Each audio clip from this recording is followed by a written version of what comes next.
So, Laurie, it's such a pleasure to have you on LeaderPass podcast. Thank you for being here. Thank you for having me. And it's good to meet you. And I was just complimenting you on your cool, coordinated You colors. know, it's a brand color, It is a so brand. I've got to tie the teal in whenever I can. You did. Well, you did a great job at it. Thank You did you. a great job. Thank And you. I'm excited to learn about you and what you do. I know where we're at the conference that we're at and kind of theoretically, but let's talk about kind of how you got started in this business and what you do. Yeah, so I am a speaker, but I'm also a consultant. So much of my speaking is done in front of audiences that then hire me in to consult with them. Okay. And we do that. So Aligned at Work is my company. I'm the CEO of Aligned at Work. And at Aligned at Work, we oftentimes work with green leadership teams, the ones that are just getting started. They might be green generationally, meaning they might be younger, newer leaders. But I am big on not forcing the boomer way of doing things on people. So one of the things I talk about is how we need to break the leadership rules because we can't lead the same way we used to. Right. So that's a big thing for us. And we oftentimes work in male-dominated industries like tech and construction, and one of my favorites, field service. I do a couple of conferences a year for field service. I'm about to go to one soon. Okay. And there is a need, and it's understood by people that they need to get better at leading the people, and that we oftentimes promote people because they're the best darn, fill in the blank, whatever they are. And then we put them in positions of leading people, and they're not sure if they want to do it. They're not sure how to do it. And I believe that you can teach people to do it. How to do it. Yeah. What is, as you're brought in, just to play off that for a second, what is something that you see, you said the boomer way of doing things. Yes. We have all ages and ranges now in workforce. I mean, what is it, 5 generations Yeah, they now? say 5 generations, yes. What is an example of what that might be that comes to mind? In the boomer world, we oftentimes evaluated people by how they dressed. This is a really simple one. How they dressed, whether they had tattoos or not. And if you did, you better cover them up. How they spoke to people, the ways that they gave service. Now, I believe there's a crying need these days for good client service, customer service, training, and we've sort of lost some of that. So there are ways of the boomers, and I believe the boomers learned it from our World War II parents. So it kind of got shoved down on us. We shoved it on Gen X, and then the millennials were like, nope. And some have sort of become the man a little bit. But in a lot of cases, millennials and especially Gen Z are not having it. They're just not gonna. Such a contrast. They're not gonna work 24/7. They want a life outside work.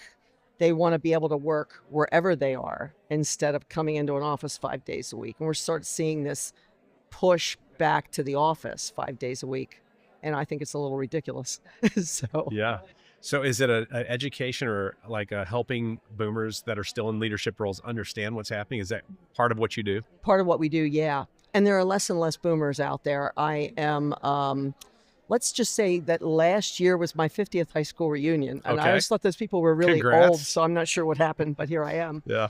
And I noticed that many of the women in my class were still working because they wanted to, and many of the men had retired.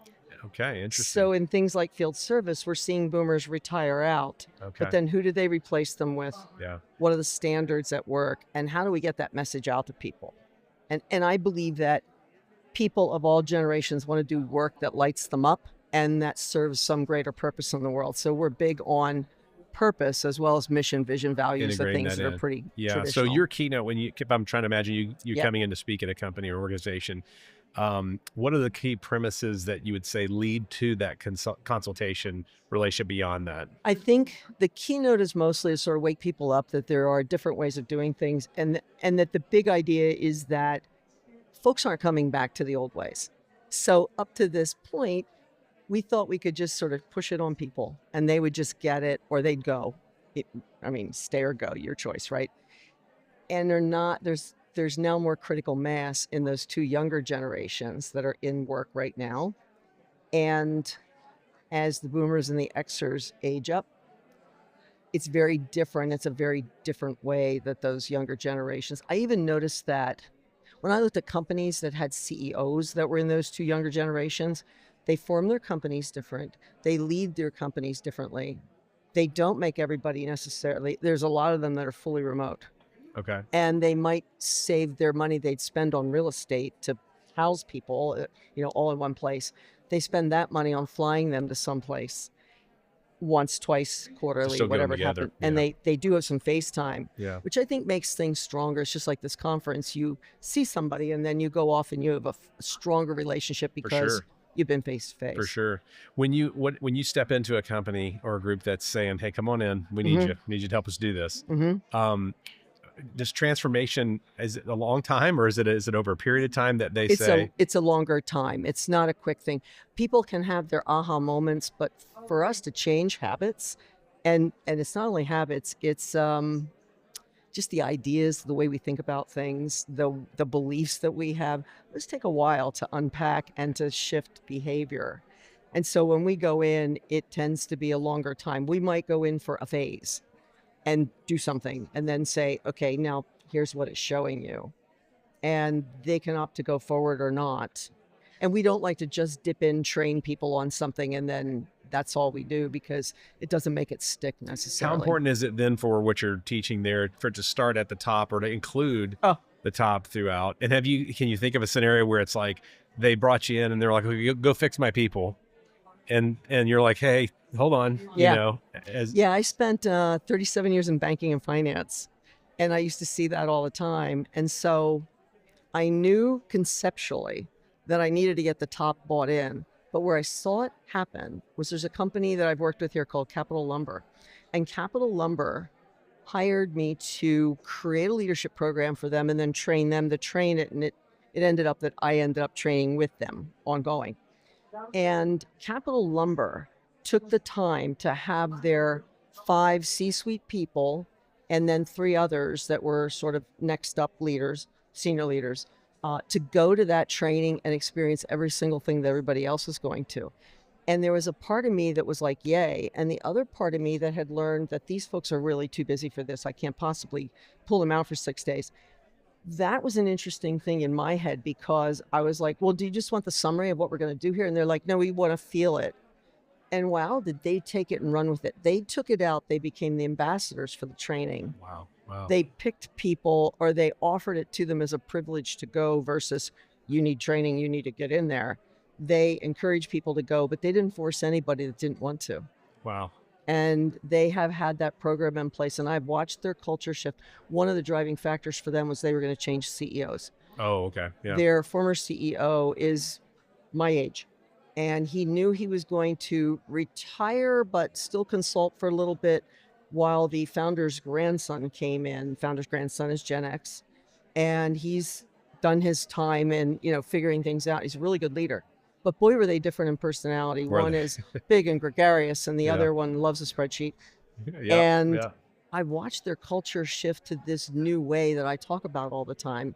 I vetted my talk with that Did you CEO. really? Oh, Yeah, nice, and he nice. was like, yeah, that's the way we lead here. That's awesome. So That's he's taught awesome. me a thing or two. Yeah. Yes. It You sounds know? like it, which is you seem like a lifelong learner. You seem like you're Absolutely. basically pulling things from what you've done and even your clients in this Yeah. case, which is powerful. Yeah. So where do you see things kind of heading and where, for you personally and your business? And then Yeah. let's talk a little bit about how people can connect with you Sounds good. to find out more. Well, our business has sort of morphed and grown over the 10 years that we've been in business. And what we just picked up recently was we now have a whole ecosystem that people can come in. We believe that when somebody works for you, they want to know what you want them to do, how you want them to do it, why they should do it, and then how will I learn? How will you help me when I get in trouble?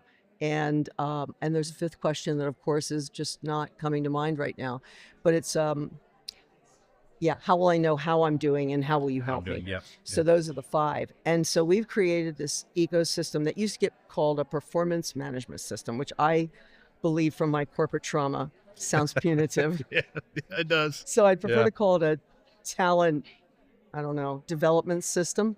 But it includes things like competencies and skills matrices and learning paths or journeys, whatever you want to call them. And we have that in place now. We have our standard I shouldn't say standard. We have our leadership training that we can customize to people, and we help you with cultures of belonging. And Oh, those okay. things all sort of go together. Yeah. Yeah. They're pieces. And what I find is that many people have pieces, but not the whole thing. So for for me and our business going forward, I am doing a lot less of the delivery these days intentionally because I really want to go do it. Yeah. Yeah. But Yeah. it's not a way to leave a legacy. So we've scaled up. I use an all contractor model. I have key people that I go to. I have a couple people backing me up operationally. And we've just sort of built this thing out and are getting it to the point where we can then teach it to others, put our systems in place, all the scaling I love kinds of that. things. You're really thinking big, but also smart about how to scale, and not many people do that. Yeah. So, okay. So if somebody wants to find you, where do we go? Where do we They go? can go to alignedатwork.com. I am all over LinkedIn. I do podcasts and what I call the Wake Up Call Live. I do live streams on Good. there. Okay. We put out a lot of information monthly, usually around a given topic or whatever is going on in the world. I have decided that I'm old enough to say what I think. It's great. I love it. Very liberating, I'm It sure. is Yeah. very Yeah. liberating, and I can get Yeah. away with it now. Yes. Yeah. And that has actually drawn people in. So LinkedIn, Laurie Battaglia on there. And you can just email me at laurie@alignedатwork.com too. Awesome. Okay. Well, Yeah. very good. Well, I know people enjoy hearing what you do, and fascinating, and then how you can potentially help them. So thank you for being with us today. Thank I'm you glad for we met having me. here at the conference, and Okay. hopefully see you around. Thank you. All right. Thanks.